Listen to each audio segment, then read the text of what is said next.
Autant pour moi, c'est donc Isabelle Dagoneau qui vient de franchir la ligne d'arrivée, juste sous nos yeux.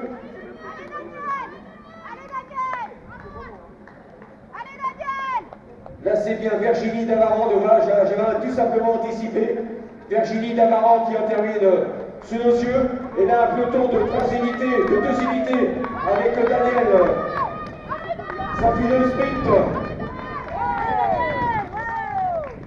Avec Daniel Laurent qui en termine.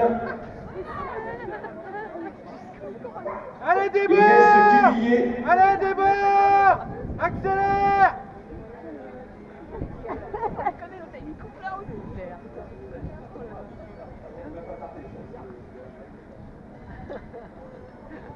Et 49.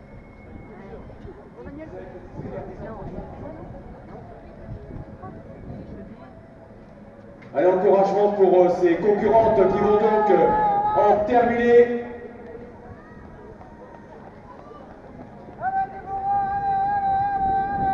Elisa Mariette en termine.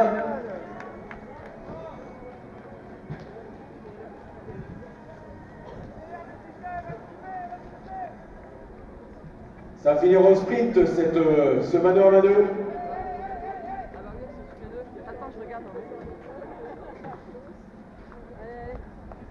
Non, tranquillement, donc un bon état d'esprit donc, pour ces concurrentes avec Juliette Mention qui en termine.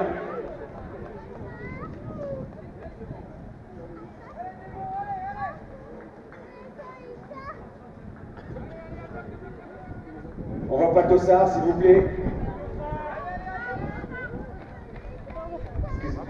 J'ai pas eu Tossard. 680. Voilà. Là, c'est Valérie Pouliquet qui passe à notre hauteur sur les arrivées.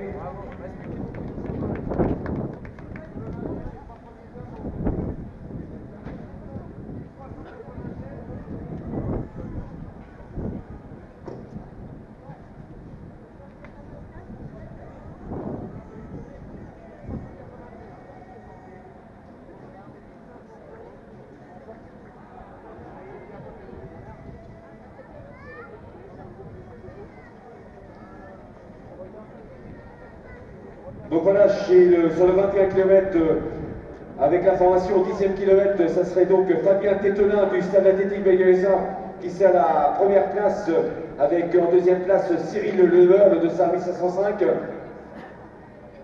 Et donc à la troisième place, le dossard 1655, donc Amaury Coutances, qui avait donc terminé troisième au foulé de la mue.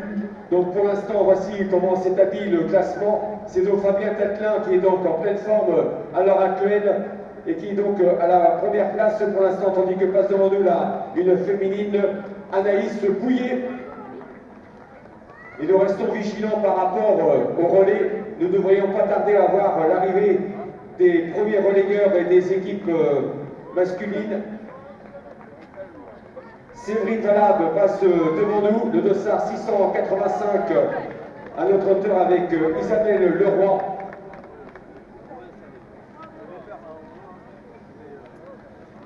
Ils sont le relayeur sont au dernier kilomètre pour franchir cette ligne d'arrivée. Je vous rappelle sur le 10 km féminin la magnifique victoire de Emmanuel Ngafina qui vient donc de l'emporter sur cette édition 2021, elle qui l'avait donc emporté sur l'édition 2019.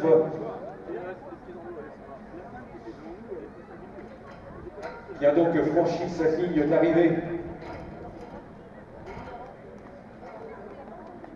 En grande conquérante et grande gagnante de cette 16e édition de Courir entre deux eaux.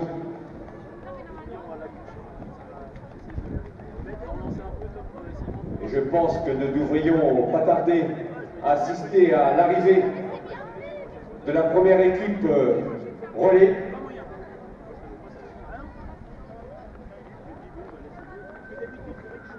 Et je rappelle donc aussi la deuxième place, ou troisième place de Manon Crière et de Stéphanie Marie. Donc là, c'est des officiels qui vont donc juger et être juges et partis pour établir le classement suite à un petit problème d'orientation.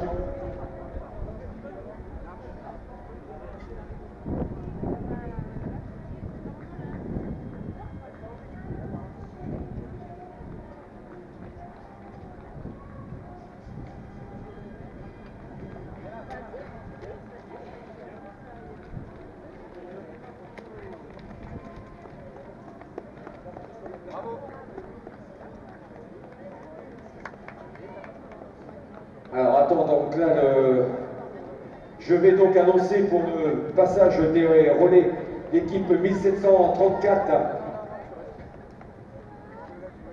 C'est chaud, 1734 de l'équipe Philippe Cornu et Marie-Line Guérin. Et là, donc, l'information, c'est l'équipe relais, donc le 1120, il n'y a pas eu de chance. Ah si! C'est donc Gauthier Razé qui est donc revenu sur l'équipe précédente, donc l'équipe de Guillaume Hubert.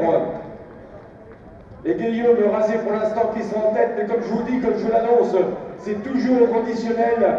On marche un petit peu sur les œufs, parce que les conditions climatiques un petit peu difficiles, le drone que nous avons mis en place un petit peu mal à rester stabilisé au niveau des passages des concurrents.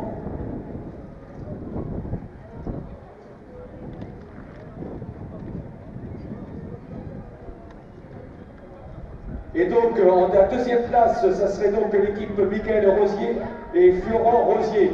Et j'insiste bien sûr sur le fait que c'est donc du conditionnel. Comme je vous l'ai dit, les conditions climatiques sont un petit peu délicates et le drone qui est mis en place au-dessus du stade Elitas a du mal à survoler les concurrents et concurrentes. Et donc, des fois, le visuel n'est pas toujours évident à pouvoir notifier. Donc voilà, s'il y a des erreurs, c'est pas une erreur humaine, c'est une erreur technique avec le drone déclenché par donc courir entre deux eaux.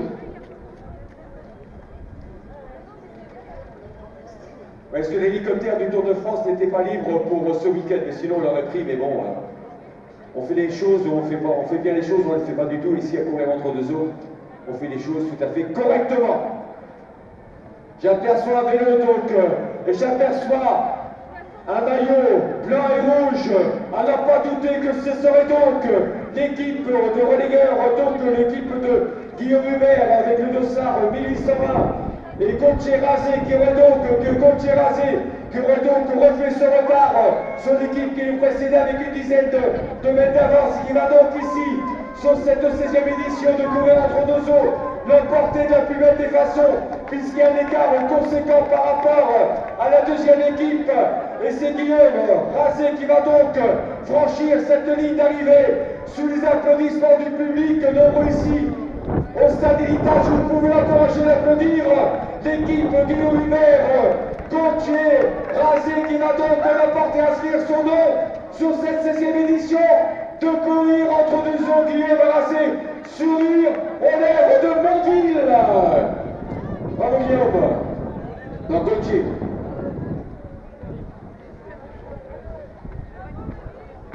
Donc,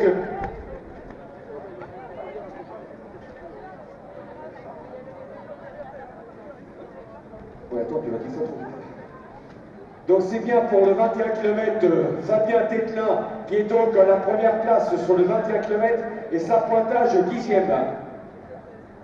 Le dossard donc 1505, c'est toujours donc Cyril Lemeur.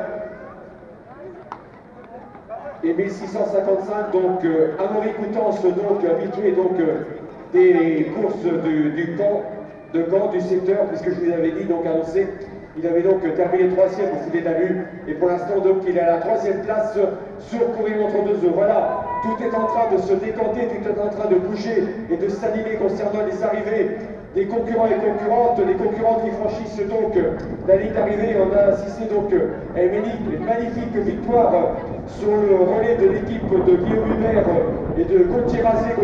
Donc Gauthier qui est donc parti avec un petit décalage d'une dizaine de mètres sur l'équipe qui le précédait, mais qui a donc non seulement rattrapé l'équipe, mais en plus qui a créé un écart tout à fait conséquent et qui a donc permis à l'équipe de Guillaume Hubert et de Gauthier Razé de l'emporter ici de la plus belle des façons avec un écart tout à fait